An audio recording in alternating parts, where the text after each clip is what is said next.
दोस्तों, इस्लामिक इतिहास में कुछ घटनाएं ऐसी हैं जो आज के दौर में बहस और सवालों का कारण बनती हैं। इन्हीं में से एक सवाल है, क्या पैगंबर मोहम्मद साहब ने 6 साल की आयशा से निकाह किया था?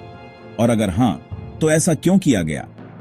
इस्लामी इतिहास के अनुसार हजरत आयशा का निकाह पैगंबर मोहम्मद से तब हुआ जब वह लगभग 6 साल की थीं और रुखसती यानी उनके साथ जीवन बिताने की शुरुआत लगभग 9 साल की उम्र में हुई। यह जानकारी प्रमुख हदीस संग्रह जैसे सहीह बुखारी और सहीह मुस्लिम में दर्ज है, जिन्हें इस्लामी इतिहास के विश्वसनीय स्रोत माना जाता है।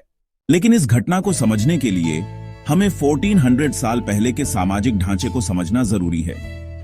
7वीं सदी के अरब समाज में कम उम्र में विवाह सामान्य बात थी।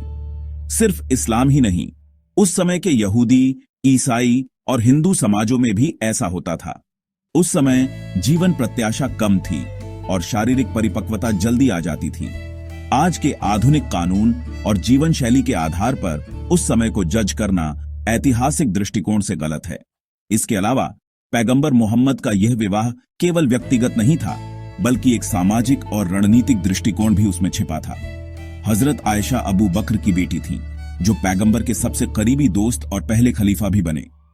इस शादी से उन दोनों परिवारों के बीच एक मजबूत संबंध स्थापित हुआ, जो आगे चलकर इस्लामी समाज को आकार देने में महत्वपूर्ण भूमिका निभाता है। हजरत आयशा केवल पैगंबर की पत्नी नहीं थीं, बल्कि एक अत्यंत बुद्धिमान और विद्वान महिला के रूप में जानी जाती है। उन्होंने 2200 से भी ज्यादा हदीसें बयान की और इस्लामी ज्ञान, कानून और शिक्षा के क्षेत्र में उनका योगदान अमूल्य रहा है। वह शिक्षिका, समाज सुधारक और एक प्रभावशाली नेतृत्वकर्ता के रूप में जानी जाती हैं।